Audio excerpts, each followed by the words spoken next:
तो आज हम आए हैं बीएसएनएल के 4G के लॉन्च हुए हैं। जानेंगे इस लॉन्च में क्या-क्या प्रमुख बातें हुई हैं और मीटिंग के दौरान 4G को लेके कैसी-कैसी बातें और क्या नियम बनाए गए हैं, वो चीज़ आज हम जानने को मौका मिलेगा। बताइए। मैं अरुण कुमार सिंह, मुख्य महाप्रबंधक बीएसएनएल यूपी वेस्ट मेरठ में बैठता हूँ। ये हमारी स्वदेशी टेक्निक के ऊपर 4G का ऑल इंडिया का लॉन्च माननीय प्रधानमंत्री द्वारा हो रहा है उड़ीसा से, और इसके साथ में 7 स्टेट में जिसमें यूपी भी शामिल है, यहाँ से भी कल उद्घाटन किया जाएगा। इसमें करीब 97,500 टोटल हमारी साइटें हैं, और इसमें से करीब 17,000 साइट्स जो है वो डीबीएन मतलब भारत सरकार द्वारा फंडेड है, डिजिटल भारत निधि द्वारा।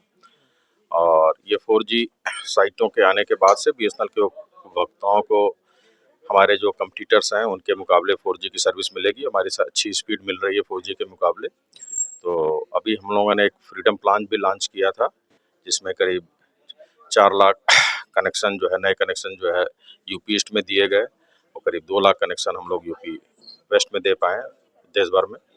तो डिमांड है हमारी, और हमारी स्टेबल सर्विसेज भी अच्छी हो गई हैं, स्टेबल हो गई हैं, नेटवर्क भी स्टेबल। कुछ ऐसा कुछ नया नियम आया हो बीएसएनएल को लेके कि नेट को लेके, जैसे अभी बीएसएनएल गाँव के स्तर पर। पहली बात तो यह है कि हमारी जो सर्विसेज हैं करीब 30-40% किफ़ायती हैं अपने कम्पिटिटर पे। जैसे 2G पर डे का हम लोग अगर 199 लेते हैं, तो बाकी जो हमारे कम्पिटिटर हैं उनके 350-399 के प्लान चलते हैं। तो अफोर्डेबिलिटी में हम कम से कम 30% हमारा जो है मतलब उनसे पब्लिक के लिए सस्ता है।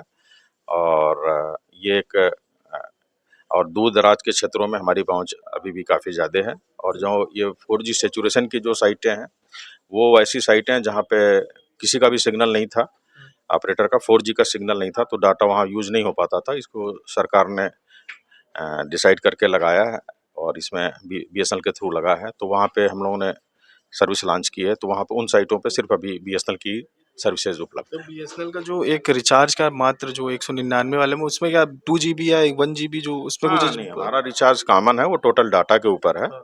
जैसे 107 रुपये का अगर आपका प्लान है, तो पूरे महीने में आप जितना मर्जी अनलिमिटेड कॉल कर लीजिए और 3 GB डाटा भी यूज़ कर लीजिए। तो हमारे सारे प्लान हैं, मतलब हमारे हर कस्टमर के लिए प्लान है। मतलब कुछ लोग जो डाटा कम यूज़ करते हैं उनके लिए भी प्लान है।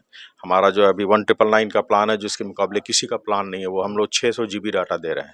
अब वो 4G आने के बाद ये 600 GB का पूरा आराम से यूज़ हो सकता है, स्ट्रीमिंग पे, वीडियो पे, जो लोग अपना मतलब OTT वगैरह चलाना चाहते हैं निकाल करके।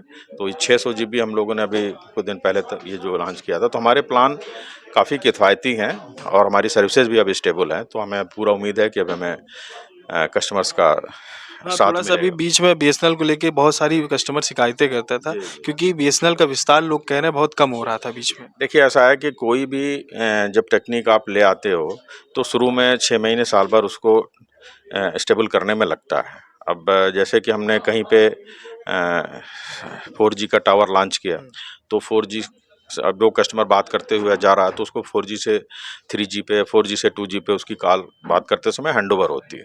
तो ये सब ढेर सारी बहुत सी तकनीकी इसमें समस्याएं रहती हैं।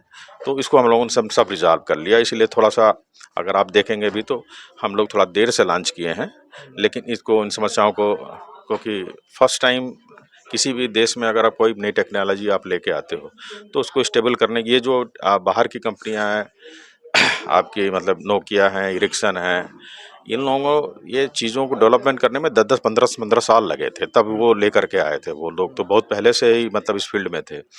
हम लोग बाद में आए, लेकिन मतलब हम लोग बिल्कुल उनके बराबर आ गए हैं 4G में, और 5G भी हमारा सॉफ्टवेयर से करीब करीब। अब जियो ले लीजिए, एयरटेल ले लीजिए, उन सब का क्या है कि बहुत ज़्यादा रिचार्ज पहले उन्होंने बहुत सस्ता किया, सिम फ्री में दिया।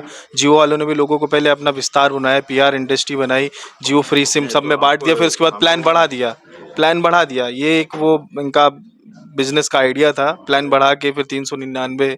तो बीएसएनएल कुछ ऐसा क्या कर रही है कि जानना चाहूंगा कि बीएसएनएल क्या कम प्लान में और नया। नहीं, हमारा ऑलरेडी सस्ता है, और हम लोग को बहुत ज़्यादा पैसा नहीं बढ़ा रहे हैं। और हम लोगों ने ये ध्यान रखा है कि जो मध्यम तबका है उनका खर्चा ज़्यादा नहीं बढ़े, सुविधा ज़्यादा बढ़े। जो ज़्यादा डाटा यूज़ कर रहे हैं उनको ज़्यादा मतलब जो है उस हिसाब से प्लान दिया जाए।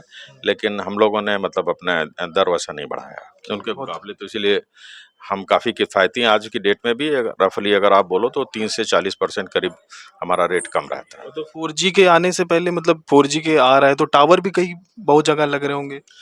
जी, जी। टावर उन टावरों जो अभी तक हम लोगों ने लगाया जहाँ हमारी 2G 3G के ऑलरेडी टावर थे, उन टावरों पे है भी अभी पहले फ़ेज़ में हम लोगों ने लगाया है। अब हम जो करीब-करीब 40% एक्सपेंशन करके आ रहे हैं, वो हम लोग नई साइटों पे भी जाएँगे। मतलब नई जगह पे अब टावर लगेंगे। नए नए तो जहाँ टावर टावर आजकल हम लोग जो लगाते हैं वो जैसे वो टावर शेयरिंग कंपनी होती है उनसे हम लोग टावर ले लेते हैं, हम लोग किराए पे हमारा इक्विपमेंट वहाँ रहता है। जी। तो मतलब जो घर में टावर लगे होते हैं लोग किराए पे ले लेते हैं, तो इस तरीके से। हाँ, जो टावर की कंपनियाँ होती हैं, जो टावर इंफ्रास्ट्रक्चर प्रोवाइड करती हैं, उनके थ्रू मतलब जा कर के और करते कोई हैं। ऐसी बात जो भी अभी हम लोग मीटिंग में नहीं आए तो फिर हम लोग कोई ऐसी बात जो ज़रूरी लगती हो जो आपको देखिए, जनता इसमें को बतानी सबसे है? बड़ी जो मतलब जो ख़ास बात है वो स्वदेशी होने की है। यह देश के लिए बहुत बड़ा गर्व का विषय है। मतलब हिंदुस्तान अगर दुनिया में 5वाँ देश है, आप समझ रहे हैं? मतलब 5वाँ देश है तो ये बहुत बड़ी बात है। चलिए धन्यवाद। जैसे इन्होंने बताया बीएसएनएल का 4G अभी सिम लॉन्च होने वाला है और बीएसएनएल के मुकाबले अगर देखा जाए बाकी